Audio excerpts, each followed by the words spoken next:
Hello students जो topic है ना वो कल वाला टॉपिक है। मैंने आपको कल कराया था फ्रेज और मैंने आपको बताया था कि नाउन और एडजेक्टिव एंड एडवर्ब फ्रेज को मैंने एक वीडियो में दिया था और कहा था कि आगे का फ्रेज में इस वाली नेक्स्ट वीडियो में कराऊंगा आपको, है ना। तो आपको सेकंड पार्ट लेकर आया हूं मैं इस फ्रेज का। आज आपका ये फ्रेज पूरा कंप्लीट हो जाएगा, जिसको समझेंगे धीरे धीरे करके। कल मैंने आपको बताया था कि फ्रेज का मतलब होता है वाक्यांश और फ्रेज होता क्या है, a combination of words.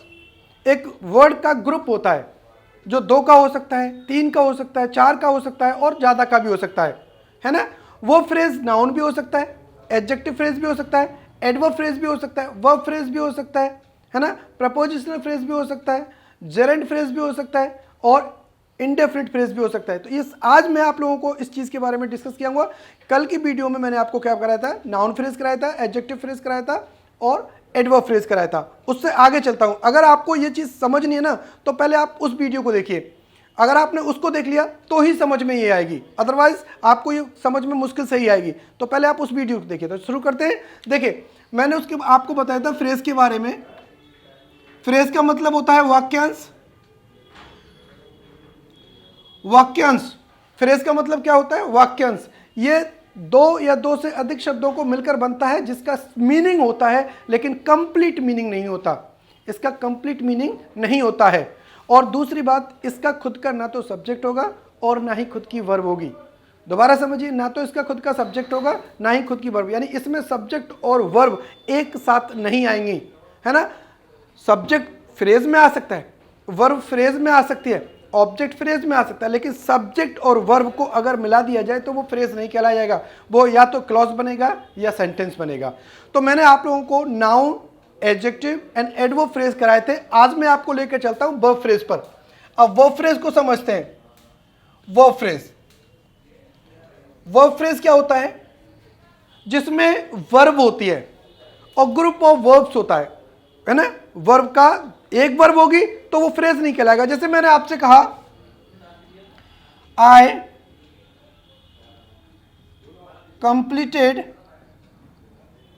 My work, I completed my work, मैंने अपना काम किया। क्या किया, खत्म किया। तो देखिए ये वर्ब है, ये मेरा सब्जेक्ट है, ये मेरा नाउन है, ये मेरा पजेसिव एडजेक्टिव है। अगर मैं इसको कहूं तो ये मेरा फ्रेज है, लेकिन अगर मैं वर्ब को कहूं तो वर्ब एक वर्ड है, ये फ्रेज नहीं है। अब आप कहोगे सर वर्ब फ्रेज पर क्या होता है, अगर वर्ब 2 होंगी तो फ्रेज बनेगा, एक वर्ब पर फ्रेज नहीं बनता है। अगर इस सेंटेंस को मैं ऐसे लिखता, I have completed my work, I have completed my work. अब देखिए ये मेरा सब्जेक्ट है, ये मेरी वर्ब है और कितनी वर्ब है, ये मेरी हेल्पिंग वर्ब है, ये मेन वर्ब है। तो 2 वर्ड्स हो गए, यानी जो वर्ब हैं वो 2 हैं, एक तो हेल्पिंग वर्ब और दूसरी मेन वर्ब। तो ये जो हेल्पिंग वर्ब और मेन वर्ब दोनों को मिला दिया जाए तो ये मेरा वर्ब फ्रेज कहलाएगा। क्या कहलाएगा, वर्ब फ्रेज कहलाएगा। ऐसे ही मैंने कहा he is coming from school, he is coming from school. अगर मैं वर्ब फ्रेज की बात कहूं तो देखिए ये मेरी हेल्पिंग वर्ब है, ये मेरी मेन वर्ब है और ये मेरा सब्जेक्ट है या नहीं। देखिए ये दोनों को कहूं, अगर मैं इसको कहूं तो ये मेरा फ्रेज नहीं है, अगर इसको कहूं तो ये मेरा फ्रेज नहीं है। ये भी एक वर्ड है, ये भी एक वर्ड है। लेकिन अगर इज कमिंग दोनों को मिला दूं, इज कमिंग दोनों को मिला दूं तो ये मेरा फ्रेज है। और कौन सा फ्रेज है, वर्ब फ्रेज है। कौन सा फ्रेज है, वर्ब फ्रेज है। बात समझ में आ गई होगी। एक और एग्जांपल देखिए, अगर मैंने कहा शी वॉज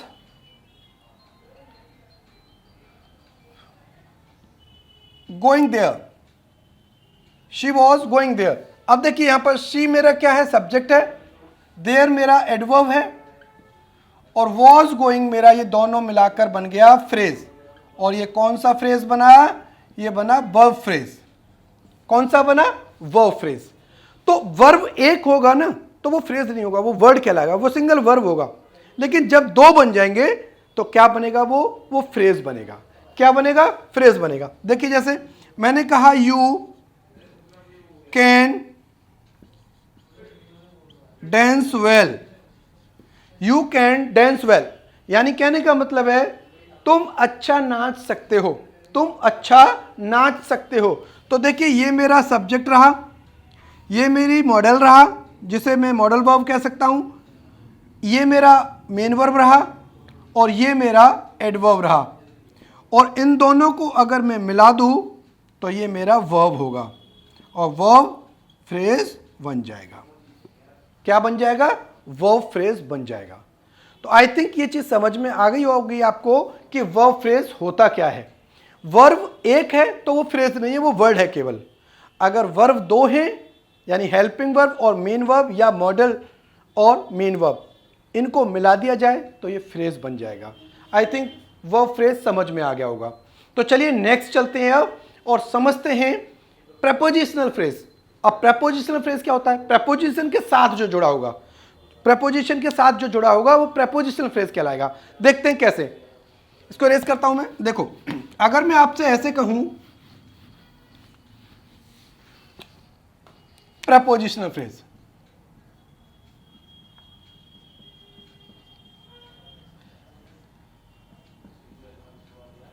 जिसे हम प्रेपोजिशन फ्रेज भी कहते हैं। प्रेपोजिशनल फ्रेज कौन सा होगा? इसे प्रेपोजिशन फ्रेज कहते हैं। प्रपोजिशन कह दीजिए, प्रपोजिशन फ्रेज, है ना। यहां देखिए, जैसे मैंने तुमसे कहा the cat is sitting under the table, the cat is sitting under the table. तो देखिए मैं आपको सारी चीजें बताता हूं। अगर आपसे कोई पूछे इसमें कि वर्ब फ्रेज क्या है, तो आप देखेंगे सीधा वर्ब को, ये वर्ब है एक और एक ये रही, यानी हेल्पिंग वर्ब और मेन वर्ब, इन दोनों को मिला दो तो ये मेरी वर्ब फ्रेज है, ये वर्ब फ्रेज है। क्या है ये? वर्ब फ्रेज है। अगर मैं आपसे कहता हूं कि अंडर द टेबल, ये मेरा प्रपोजिशन है और ये मेरी टेबल है ना। प्रपोजिशनल ऑब्जेक्ट है, यानी प्रपोजिशन का ऑब्जेक्ट है, ये प्रपोजिशन है और ये ऑब्जेक्ट है। इन दोनों को, ये देखिए मैं अलग अलग कर देता हूं, ये प्रपोजिशन है और ये प्रपोजिशन का ऑब्जेक्ट है। अगर मैं इन दोनों को मिलाकर कहूं तो इसको क्या कह सकता हूं? Prepositional phrase. इसको मैं प्रपोजिशनल फ्रेज बोल सकता हूं, क्योंकि अंडर द टेबल, देखिए 1 2 3, ये 3 वर्ड से 3 वर्ड का कंबाइंड हो गया, कॉम्बिनेशन हो गया और मीनिंग निकलेगा, केवल सेंस होगा अंडर द टेबल, टेबल के नीचे क्या। तो अगर मैं इस ग्रुप को देखूं टेबल के नीचे, लेकिन पूरे सेंटेंस की बात नहीं कर रहा मैं, केवल इस पार्ट की बात कर रहा हूं, अंडर द टेबल, टेबल के नीचे, है ना। अब इसका तो पूरा सेंस निकल रहा है, the cat is sitting under the table, जो बिल्ली है वो टेबल के नीचे बैठी हुई है, पूरा सेंस निकल रहा है। लेकिन अगर मैं आपसे कहूं कि अंडर द टेबल, ये लिखा हुआ है अंडर द टेबल, तो आपको केवल सेंस दिखाई देगा, इसका कंप्लीट मीनिंग नहीं दिखाई देगा। एक सेंटेंस और देखिए, मैंने आपसे कहा I put my book on the table, I put my book on the table. तो देखिए अगर मैं आपसे ये कहूं, ये पुट वर्ब है, क्या ये फ्रेज है? नहीं, ये सिंगल वर्ब है, इसलिए फ्रेज नहीं है, वर्ड है, केवल वर्ब है। ये मेरा सब्जेक्ट है ना। अब देखिए ऑन प्रपोजिशन है, ऑन द टेबल, टेबल के ऊपर, तो ये प्रपोजिशन है और प्रपोजिशन का ये ऑब्जेक्ट है, तो इसको मिलाकर मैं बोल सकता हूं प्रपोजिशनल फ्रेज। क्या बोल सकता हूं? Prepositional phrase, prepositional phrase. बात समझ में आ गया कि ये प्रपोजिशनल फ्रेज क्या होता है। अब जैसे मैं कहूं he is standing at the bus stand, the bus stand, he is standing at the bus stand. अब देखिए यहां पर क्या बात आई, अगर इज स्टैंडिंग मेरा ये फ्रेज हो गया, कौन सा फ्रेज हो गया? वर्ब फ्रेज हो गया। ये मेरा प्रेपोजिशन है और बस स्टैंड मेरा एक नाउन है, और इन दोनों को, तीनों को मिला दो, 1 2 और 3 बस स्टैंड, तो ये मेरा बन गया प्रेपोजिशन फ्रेज, प्रपोजिशनल फ्रेज। बात समझ में आ गई हो? तो ये मेरा प्रपोजिशनल फ्रेज है। तो प्रपोजिशन के साथ जुड़ने वाला वर्ड प्रपोजिशनल फ्रेज कहलाता है। आई थिंक समझ में आ गया होगा।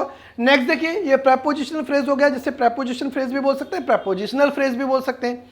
अब बात करता हूं मैं इन्फिनेटिव और जेरेंट, दोनों को एक साथ लेकर चलेंगे, दोनों को एक साथ लेकर चलेंगे। तो इन्फिनेटिव फ्रेज क्या होता है और जेरेंट फ्रेज क्या होता है, इसको समझिए।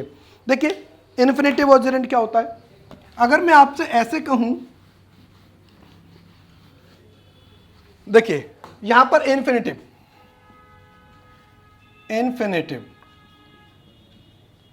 फ्रेज और Geraint phrase, Geraint phrase, infinitive और जेरेंट फ्रेज क्या होता है। सबसे पहले इन्फिनेटिव समझिए, किसी भी वर्ब से पहले, किसी भी वर्ब से पहले टू लग जाता है, किसी भी वर्ब से पहले टू लग जाता है तो इन्फिनेटिव बनता है। और किसी भी वर्ब में आईएनजी लग जाती है, किसी भी मेन वर्ब में आईएनजी लग जाती है तो वो जेरेंट बन जाता है। क्या बन जाता है? जेरेंट। और ये दोनों सब्जेक्ट और ऑब्जेक्ट का काम करते हैं, ये दोनों सब्जेक्ट और ऑब्जेक्ट का काम करते हैं। जैसे नाउन काम करता है इसी तरीके से नाउन की तरह काम करते हैं। ये इन्फिनेटिव है ना। अब देखिए यहां पर अगर मैं आपसे कहूं I like to swim, I like to swim, है ना। अब यहां पर देखिए ये क्या है, ये मेरा इन्फिनेटिव है और ये मेरा क्या है, पूरा इन्फिनेटिव है। यानी किसी भी वर्ब से पहले इन्फिनेटिव आ रहा है। क्या आ रहा है? किसी भी, देखो ये मेरी वर्ब है और ये मेरा सब्जेक्ट है। आई लाइक वॉट, मैं पसंद क्या करता हूं, तो तैरना। क्या? तैरना। ये मेरा ऑब्जेक्ट है। ये है इन्फिनेटिव लेकिन काम ऑब्जेक्ट का कर रहा है, काम ऑब्जेक्ट का कर रहा है। और ऑब्जेक्ट और सब्जेक्ट केवल नाउन और प्रोनाउन ही हो सकते हैं, तो यहां पर ये नाउन की तरह काम कर रहा है। अगर मैं तुमसे कहूं इसी सेंटेंस को, I like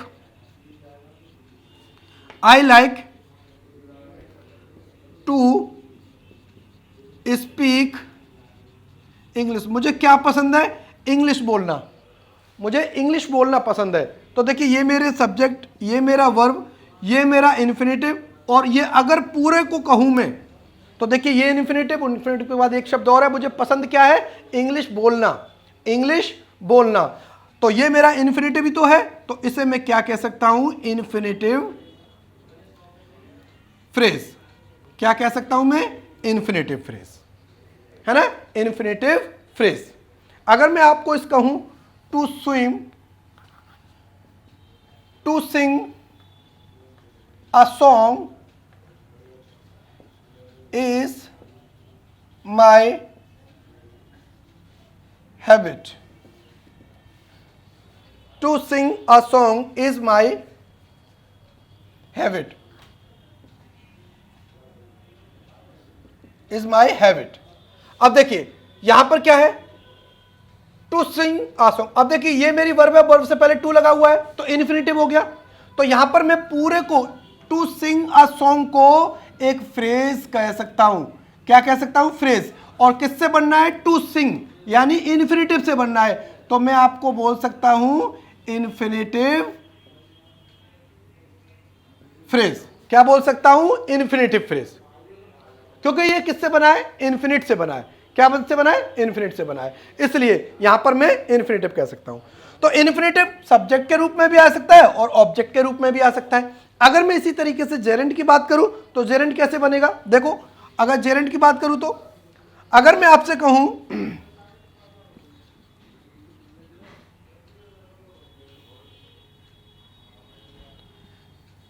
singing a song, singing a song is a good habit,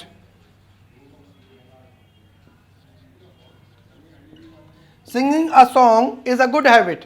अब देखिए यहां पर किसी भी वर्ब, सिंग क्या है? एक वर्ब है। सिंग क्या है? एक वर्ब है। सिंग है एक वर्ब और उसमें आईएनजी लग रहा है, तो यहां पर ये बन गया मेरा जिरेंट।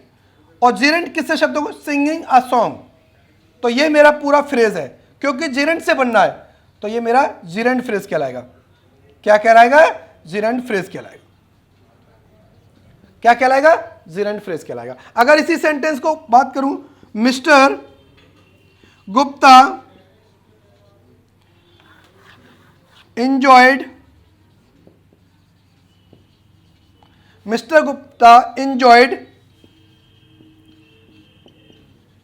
listening songs. Mister Gupta enjoyed listening songs. अब यहां पर देखिए, मिस्टर गुप्ता एक सब्जेक्ट है, enjoyed एक वर्ब है, listening क्या है? मिस्टर गुप्ता enjoy क्या करते हैं? listening songs, गाने सुनना, गाने सुनना। तो यहां पर लिसनिंग सॉन्ग्स क्या हुआ? ये लिसनिंग मेरा क्या हुआ? जिरेंड हुआ, और पूरा जिरेंड 1 और 2 वर्ड्स हैं, तो इसलिए फ्रेज होगा। अब इसको फ्रेज कह दिया मैंने, लेकिन फ्रेज होगा कौन सा? काय से बनना है? ये किससे बनना है? ये बनना है मेरा जिरेंड से। किससे बनना है? जिरेंड से। तो इसे मैं क्या कह सकता हूं? जिरेंड फ्रेज कह सकता हूं। क्या कह सकता हूं मैं इसे? जिरेंड फ्रेज कह सकता हूं। तो आप लोगों को इसमें ज़्यादा कंफ्यूज होने की ज़रूरत नहीं है, बस छोटा सा टॉपिक है, बहुत इजी टॉपिक है, जिसको अच्छी तरह से समझना है। सेंटेंस एग्जाम्पल्स कितने भी हों, बस आपको ये कॉन्सेंट्रेट करना है कि आप लोगों को किस तरीके से पहचानना आना चाहिए। बस एग्जाम्पल्स तो बहुत सारे होते हैं, बस आपको कॉन्सेप्ट समझ में आना चाहिए कि इसका तरीके का कॉन्सेप्ट क्या है। तो मैंने आप लोगों को इस वीडियो में फ्रेज बता दिए। सबसे पहला बताया मैंने आपको प्रपोजिशन बताया, आपको इन्फिनेटिव बताया, जिरेंड बताया, और आपको बताया वर्ब। तो मैंने आपको वर्ब, प्रपोजिशन, इन्फिनेटिव एंड जिरेंड ये फ्रेज बता दिए। और इस टॉपिक को ज़्यादा आपको डीपली समझने के लिए आपको बार बार समझिए, एग्जाम्पल देखिए, बुक्स के एग्जाम्पल्स करिए और खोजिए कि हम लोगों को किस तरीके से हम इसे यूज कर सकते हैं। बाकी इसमें और कुछ भी नहीं है, बहुत इजी कॉन्सेप्ट है, समझ में आ गया होगा। तो आशा करता हूं आपको ये फ्रेज कंप्लीट समझ में आया होगा। मिलते हैं नेक्स्ट वीडियो में। Thank you.